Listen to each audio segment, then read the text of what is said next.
이 이야기는 제가 최근에 전해 들은 한 남자분의 사연입니다.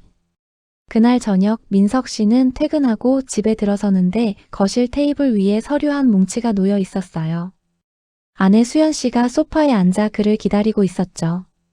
15년을 함께 산 부부였지만 그날의 공기는 어딘가 달랐습니다. 수연 씨의 표정에는 결심 같은 게 서려 있었어요. 이혼하고 싶어요. 짧고 단호한 한마디였습니다. 민석 씨는 가방을 천천히 내려놓으며 서류를 바라봤어요. 이혼합의서 이미 아내의 이름 옆엔 도장이 찍혀 있었죠. 이유라도 들을 수 있을까요? 그가 조용히 물었습니다. 수연 씨는 고개를 돌린 채 대답했어요. 더 이상 당신과 살 수가 없어요. 그냥 끝내고 싶어요. 목소리에는 미안함도 죄책감도 없었습니다. 그저 차갑게 식어버린 감정만이 남아있을 뿐이었죠. 이장 너무 쉽게 도장을 찍은 남편. 민석 씨는 서류를 한 장 한 장 넘겨봤어요. 재산 분할, 위자료, 향후 연락 금지 조항까지 꽤 세심하게 작성된 내용이었습니다. 보통 사람 같으면 따지고 화를 내고 이유를 캐물었을 거예요.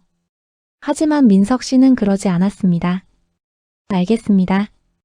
그는 담담하게 고개를 끄덕이며 펜을 집어들었어요. 이름을 쓰고 도장을 꺼내 서류에 찍었죠. 너무 빠른 동의였습니다. 수연 씨도 순간 당황한 표정을 지었어요. 정말 이렇게 쉽게 동의하는 거예요? 그녀가 물었습니다. 민석 씨는 잠시 그녀를 바라보다가 조용히 말했어요. 당신이 원하는 거라면요. 그의 목소리는 평온했습니다. 화도 원망도 없었죠. 그저 받아들이는 사람의 목소리였어요. 수연 씨는 뭔가 찜찜한 기분이 들었지만 이내 서류를 챙겨 들고 일어났습니다. 그날 밤 민석 씨는 혼자 남은 거실에 앉아 있었어요. 창밖으로 비가 내리기 시작했습니다. 15년이라는 시간이 스쳐 지나갔죠. 27에 만나서 29에 결혼했던 그들이었어요. 첫 만남은 소개팅이었고 수연 씨는 밝고 활발한 사람이었습니다. 민석 씨는 조용하고 성실한 회사원이었죠. 서로 다른 성격이었지만 그게 오히려 좋았어요. 결혼 초반엔 행복했습니다. 작은 아파트에 둘이 살면서 소소한 일상을 나눴죠. 하지만 시간이 지나면서 무언가 어긋나기 시작했어요. 민석 씨의 월급은 평범했고 승진도 더뎠습니다. 수연 씨는 점점 불만을 드러냈죠. 다른 집들은 다 차도 바꾸고 이사도 가는데 그런 말들이 조금씩 늘어났어요. 민석 씨는 그럴 때마다 미안하다고 말했습니다. 더 노력하겠다고, 더 잘하겠다고 그렇게 15년이 흘렀습니다. 변화는 1년 전부터 시작됐어요. 수연 씨가 갑자기 외출이 잦아졌습니다. 친구 만나고 올게요. 동창회가 있어서요.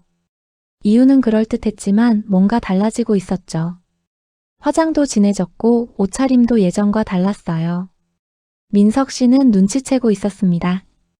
아내가 자신을 보는 눈빛이 변했다는 것을요.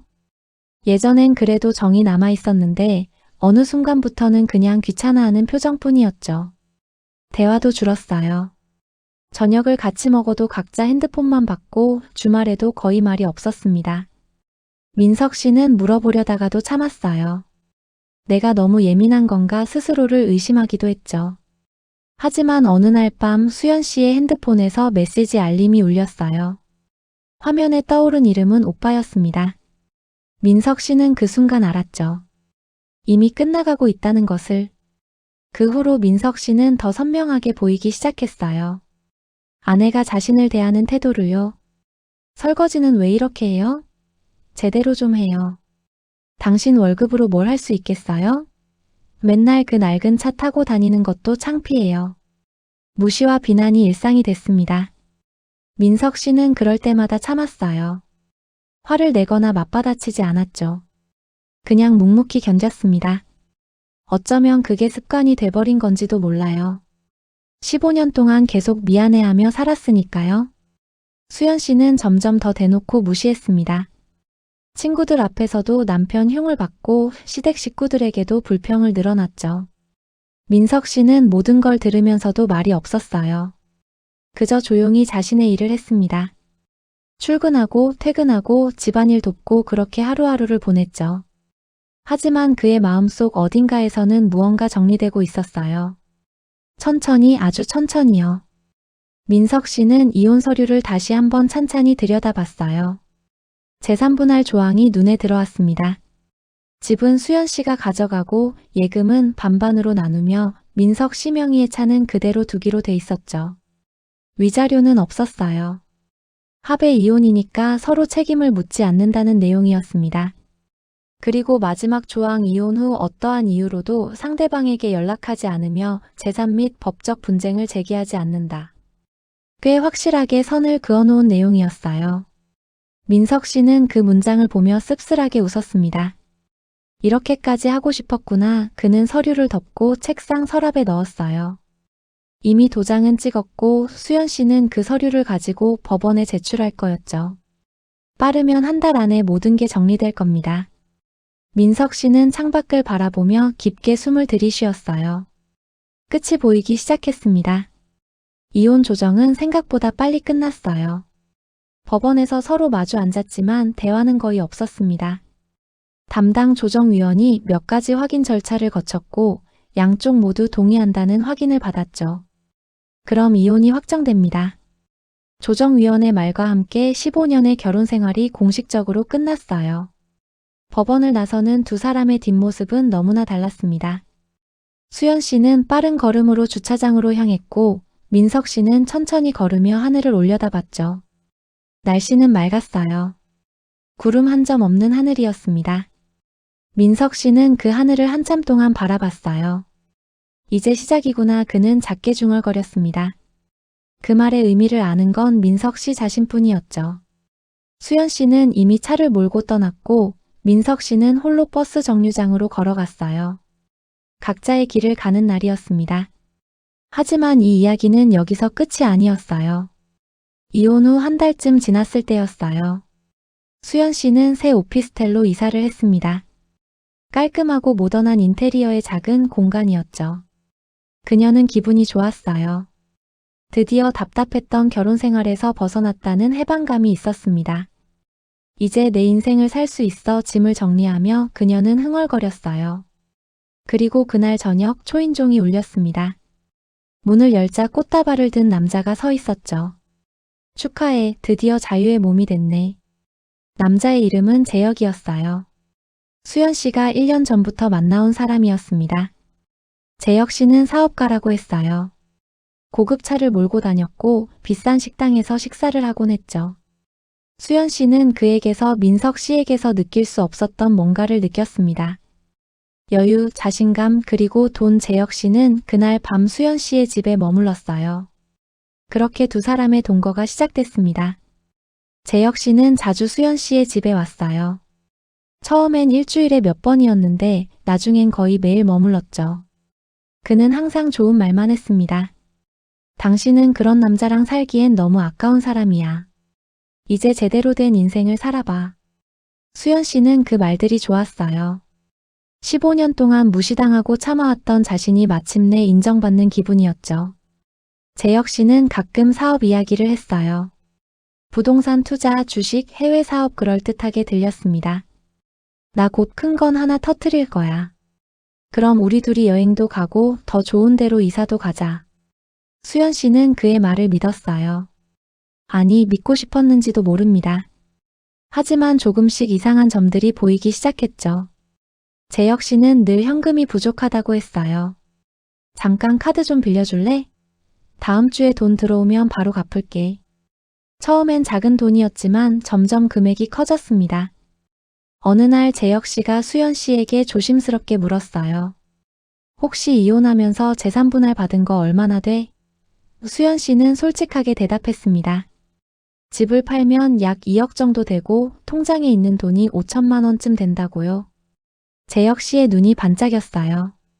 그 정도면 투자 한번 해볼 만한데 내가 아는 곳이 있어. 확실한 거야. 수연 씨는 조금 망설였습니다. 하지만 재혁 씨는 계속 설득했죠. 지금이 기회야. 6개월만 투자하면 2배로 불어나. 내가 보증할게. 그의 말은 그럴듯했어요. 수연 씨는 결국 고개를 끄덕였습니다. 먼저 통장에 있던 돈을 투자한다며 재혁 씨에게 넘겼죠. 재혁 씨는 고맙다며 그녀를 꼭 안았어요. 믿어줘서 고마워. 우리 인생 제대로 바꿔보자. 수연 씨는 그때 행복했습니다. 뭔가 새로운 미래가 펼쳐질 것 같았죠. 하지만 그녀는 몰랐어요. 이미 늪에 발을 들여놓았다는 것을요. 그로부터 2달쯤 지났을 때였어요. 민석 씨에게 한 통의 우편물이 도착했습니다. 은행에서 온 대출 상환 안내문이었죠. 민석 씨는 이상했어요. 자신은 대출을 받은 적이 없었거든요. 황급히 은행에 전화를 걸었습니다. 고객님, 3개월 전에 신용대출 3천만 원을 실행하셨는데요. 담당 직원의 말에 민석 씨는 당황했어요. 제가 대출을 받은 적이 없는데요. 서류상으로는 고객님 명의가 맞습니다. 도장과 서명도 확인됐고요. 민석 씨는 곧바로 은행을 찾아갔어요. 서류를 확인해 보니 분명 자신의 이름과 도장이 찍혀 있었습니다. 하지만 그 서명은 자신이 한 게 아니었죠. 이게 무슨 일이지 머릿속이 복잡해졌어요. 그리고 더 확인해 보니 다른 은행에서도 대출이 나가 있었습니다. 총 금액이 5천만 원. 민석 씨는 그 순간 직감했죠. 이게 누구의 짓인지를요. 민석 씨는 바로 경찰서로 향했어요. 문서 위조와 사기 혐의로 신고를 하려 했죠. 경찰은 서류를 확인하며 물었습니다. 혹시 의심되는 사람이 있으세요? 전 아내입니다. 민석 씨는 조용히 대답했어요. 경찰은 고개를 끄덕이며 조사를 시작했습니다. 수연 씨와 함께 살던 시절 그녀는 민석 씨의 도장과 신분증을 자유롭게 접근할 수 있었죠. 부부 사이니까 당연한 일이었어요. 하지만 누군가 그걸 악용한다면 얼마든지 가능한 일이었습니다. 경찰 조사 결과 대출 서류의 필적과 도장은 위조된 것으로 확인됐어요. 그리고 대출금은 모두 수연 씨의 계좌로 입금된 후 인출됐죠. 증거는 명확했습니다. 민석 씨는 담담하게 고소장을 작성했어요. 15년을 함께 산 사람을 고소한다는 게 쉬운 일은 아니었지만 이젠 선택의 여지가 없었습니다. 더 늦기 전에 막아야 했죠. 그즈음 수연 씨는 불안해지기 시작했어요. 재혁 씨에게 넘긴 돈은 감감무소식이었고 그가 약속했던 수익은 들어오지 않았습니다. 조금만 기다려. 일이 조금 늦어지고 있어. 재혁 씨는 계속 시간을 끌었어요. 그리고 어느 날 또다시 돈이 필요하다고 했죠. 집을 담보로 대출받을 수 있지? 그것만 있으면 진짜 큰 건 터트릴 수 있어. 수연 씨는 망설였어요. 집까지 담보로 잡힌다는 게 두려웠죠. 하지만 재혁 씨는 다그쳤습니다. 지금까지 투자한 돈 생각 안 해? 여기서 포기하면 다 날리는 거야. 결국 수연 씨는 집을 담보로 1억 5천만 원을 대출받았어요. 그 돈마저 재혁 씨에게 넘겼죠. 총 2억이 넘는 돈이 재혁 씨 손으로 들어갔습니다. 그런데 그 후로 재혁 씨의 연락이 뚝 끊겼어요. 전화는 받지 않고 문자는 읽심만 될 뿐이었죠. 수연 씨는 그제야 깨달았습니다. 자신이 사기를 당했다는 것을요. 수연 씨는 패닉 상태에 빠졌어요. 재혁 씨를 찾아다녔지만 그는 흔적도 없이 사라졌습니다. 그가 말했던 회사 주소는 허위였고 전화번호도 더 이상 쓰이지 않았죠. 완벽한 사기였어요. 그리고 얼마 지나지 않아 은행에서 연락이 왔습니다. 대출 상환이 연체되고 있습니다. 이대로라면 담보 처분 절차에 들어가야 합니다. 수연 씨는 그 말을 듣고 주저앉았어요. 집이 경매로 넘어간다는 뜻이었죠. 이혼하면서 받은 집, 그나마 남은 유일한 재산이 사라지는 겁니다. 내가 뭘 한 거지, 내가 대체 뭘 한 거야. 그녀는 머리를 감싸 쥐었어요. 통장은 텅 비었고 집마저 잃게 생겼습니다. 빚만 남은 셈이었죠. 그때 그녀는 문득 생각했어요. 민석 씨라면 도와줄까? 아니, 어쩌면 민석 씨 명의로 뭔가 할 수 있지 않을까? 그녀는 다급하게 전화를 걸었습니다. 하지만 민석 씨의 번호는 이미 바뀐 상태였어요. 수연 씨는 민석 씨를 찾아 나섰어요. 예전에 살던 집, 회사, 친구들 수소문 끝에 민석 씨의 새 주소를 알아냈죠. 작은 원룸이었습니다. 그녀는 초인종을 눌렀어요. 문이 열리고 민석 씨가 나타났죠. 무슨 일이세요? 민석 씨의 목소리는 차가웠어요. 예전의 온화한 모습은 찾아볼 수 없었습니다. 도와줘, 제발 좀 도와줘요. 수연 씨는 울먹이며 매달렸어요. 사기를 당했다는 것, 집이 경매로 넘어간다는 것, 모든 걸 잃게 됐다는 것 그녀는 쏟아냈습니다. 민석 씨는 묵묵히 듣고만 있었어요. 그래서 제가 어떻게 해드리길 바라시는 건가요? 그가 물었습니다. 명예 좀 빌려줘요. 대출이라도 받아서 집을 지켜야 해요. 수연 씨의 말에 민석 씨는 고개를 저었어요. 그건 안 됩니다. 왜요? 우린 15년을 함께 살았잖아요. 수연 씨가 소리쳤습니다. 민석 씨는 잠시 침묵하다가 조용히 입을 열었어요. 제 명의는 이미 당신이 쓰셨으니까요. 수연 씨는 그 말의 의미를 바로 이해하지 못했어요. 무슨 소리예요? 민석 씨는 서류 한 뭉치를 꺼내 그녀 앞에 내밀었습니다. 은행 대출 서류, 위조된 서명, 거래 내역 모든 증거가 담긴 파일이었죠. 이게 어떻게 수연 씨의 얼굴이 새하얗게 질렸어요. 민석 씨는 담담하게 말했습니다. 6개월 전부터 알고 있었어요. 사실 민석 씨는 수연 씨가 재혁 씨를 만나는 것도 무언가 계획하고 있다는 것도 이미 알고 있었습니다. 우연히 수연 씨의 핸드폰 메시지를 본 게 시작이었죠. 거기엔 재혁 씨와의 대화가 적나라하게 담겨 있었어요. 민석 씨에 대한 욕설, 이혼 후 재산을 빼돌릴 계획, 그리고 명의를 도용해 대출을 받겠다는 내용까지 민석 씨는 그 순간 깨달았습니다. 자신이 지금껏 사랑했던 사람이 이런 사람이었다는 것을요. 하지만 그는 당장 대응하지 않았어요.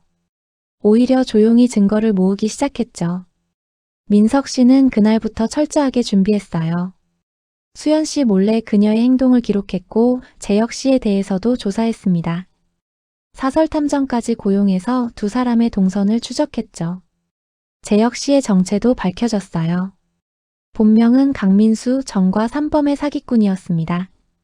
여러 여자들을 상대로 같은 수법을 써왔던 사람이었죠. 민석 씨는 그 모든 증거를 파일로 정리했어요.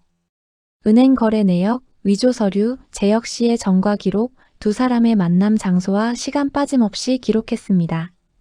그리고 가장 중요한 건 민석 씨 자신의 재산을 보호하는 일이었어요. 그는 몰래 자신의 통장을 정리하고 중요한 서류들은 다른 곳에 보관했죠. 집에는 아무것도 남겨두지 않았습니다. 수연 씨가 위조할 만한 것들은 모두 치워뒀어요. 그렇게 6개월 동안 철저하게 대비했습니다. 그리고 수연 씨가 이혼을 요구했을 때 민석 씨는 태연하게 도장을 찍었던 거예요. 민석 씨는 이혼 서류에 도장을 찍기 전 이미 변호사와 상담을 마친 상태였어요. 이런 경우엔 일단 이혼에 동의하는 게 유리합니다. 그래야 나중에 재산 문제와 사기 문제를 분리해서 처리할 수 있죠. 변호사의 조언이었습니다. 민석 씨는 고개를 끄덕였어요. 이혼 자체를 막을 생각은 없었죠. 이미 마음은 떠난 사람이었고 자신도 더 이상 함께 살고 싶지 않았으니까요.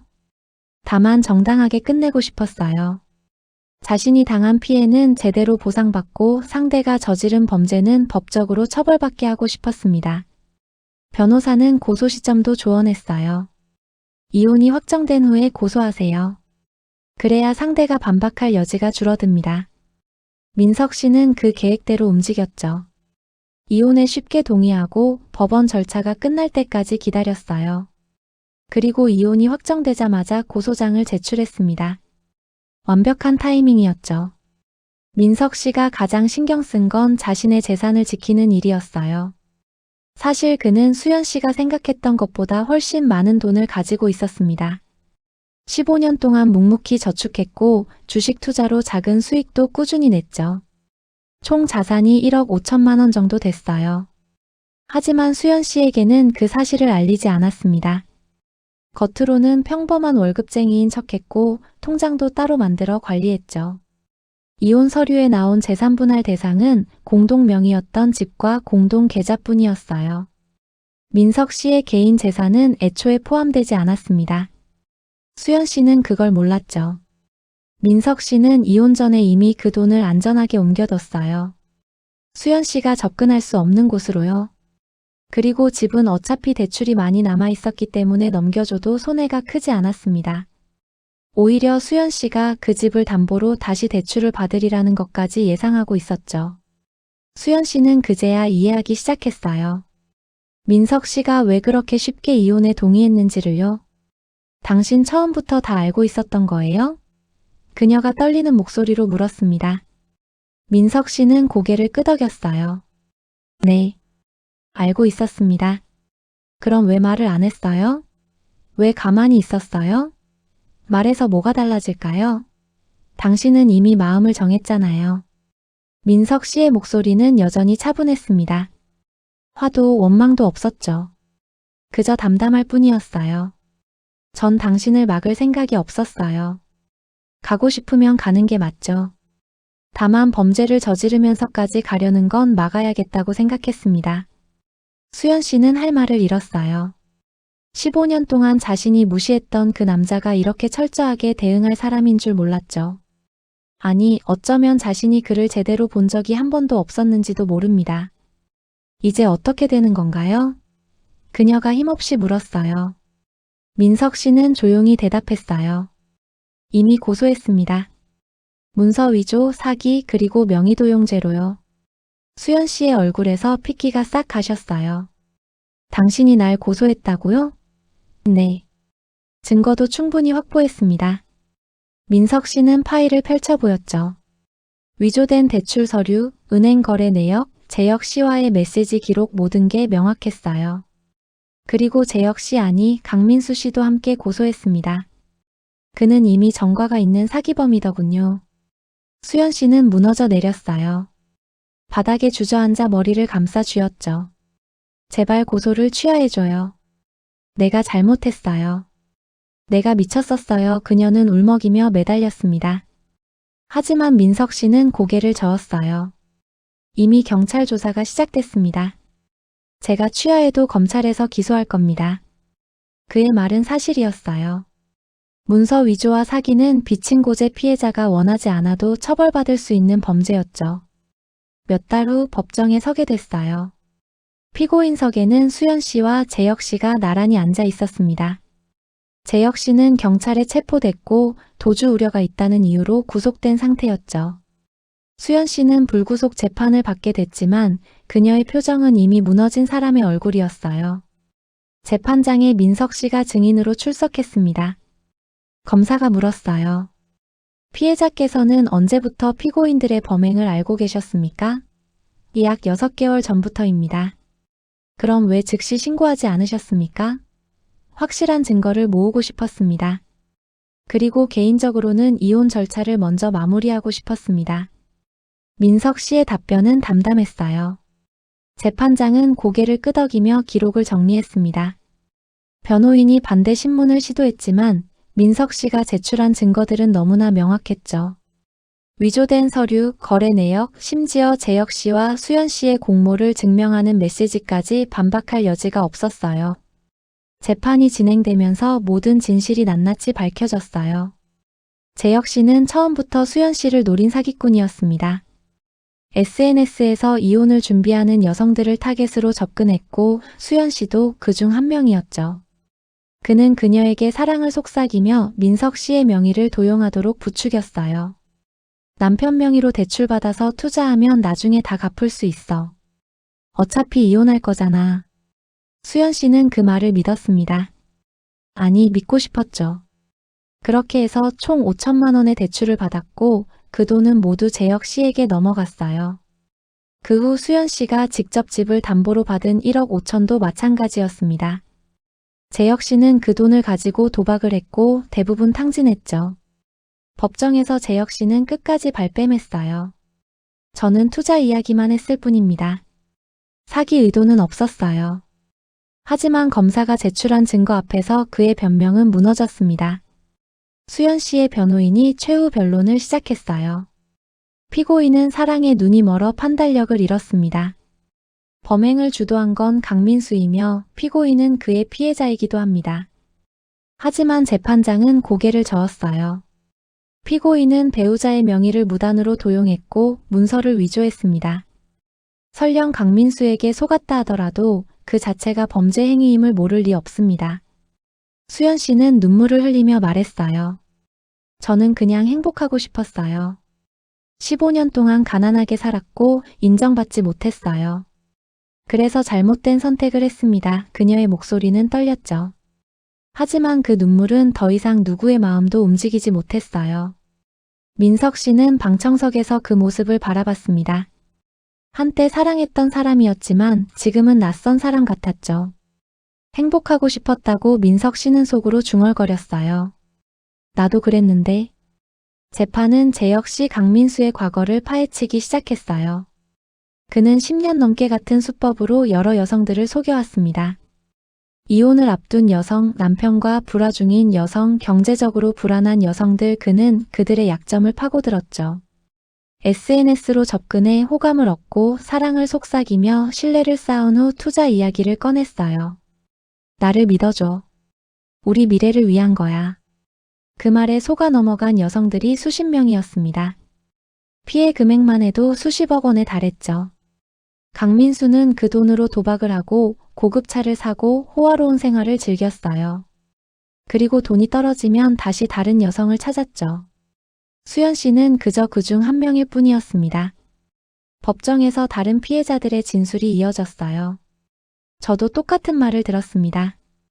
6개월만 투자하면 2배로 불어난다고 수연 씨는 그 말을 들으며 고개를 떨어뜨렸습니다. 드디어 판결이 내려지는 날이 왔어요. 재판장이 엄숙한 목소리로 판결문을 낭독하기 시작했습니다. 피고인 강민수는 상습 사기, 문서 위조, 명의도용 등의 혐의로 징역 7년을 선고한다. 강민수는 고개를 떨구었어요. 7년 짧지 않은 시간이었죠. 피고인 김수연은 공범으로서 문서 위조 및 명의도용에 가담한 혐의가 인정되나 강민수에게 일부 기망당한 정황을 고려하여 징역 2년, 집행유예 3년을 선고한다. 수연 씨는 그 순간 무너져 내렸어요.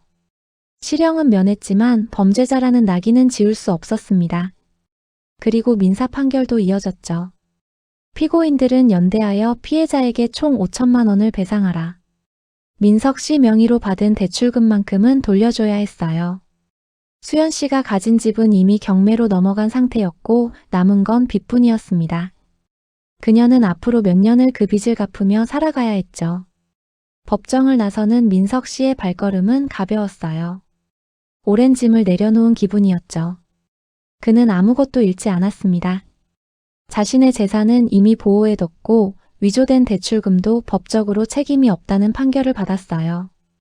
집은 넘겨줬지만 어차피 대출이 많았기 때문에 실질적 손해는 크지 않았죠. 오히려 얻은 게 더 많았어요. 15년간의 무게에서 벗어났고 자신을 무시했던 사람과 깨끗하게 정리할 수 있었습니다. 무엇보다 자신이 생각했던 것보다 강한 사람이라는 걸 깨달았죠. 민석 씨는 법원 앞 벤치에 잠시 앉았어요. 하늘을 올려다보니 구름이 천천히 흘러가고 있었습니다. 이제 다시 시작할 수 있겠지. 그는 작게 미소 지었어요. 상처는 남았지만 그 상처가 자신을 무너뜨리진 못했습니다.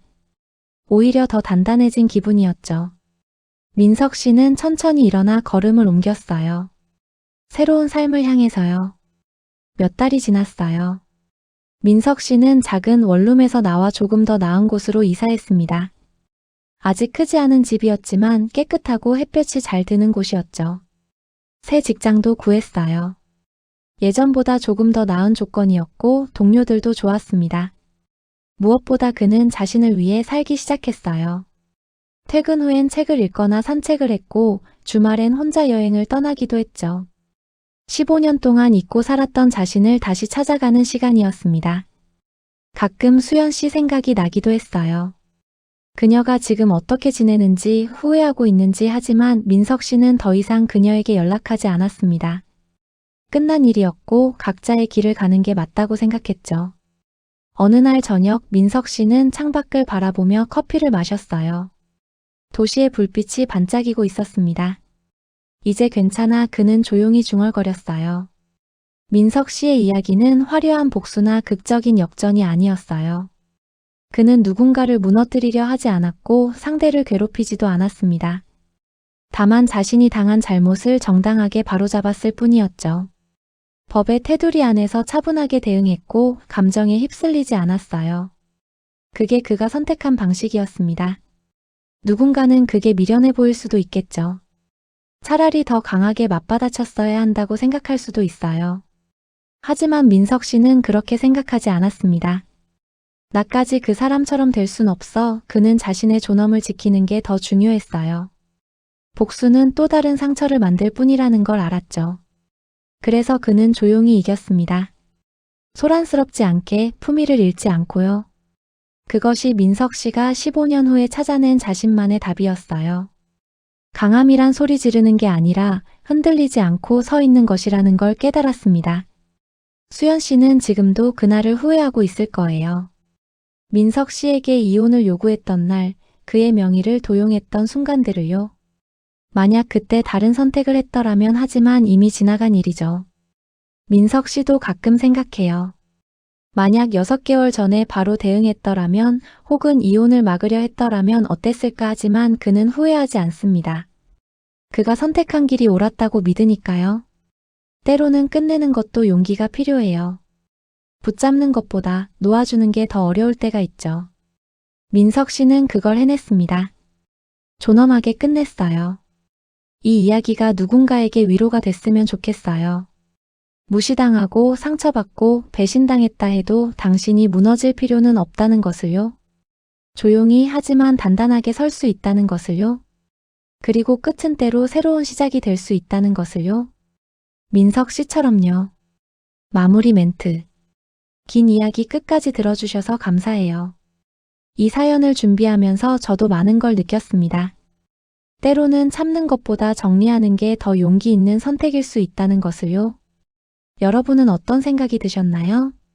댓글로 의견을 나눠주시면 감사하겠습니다.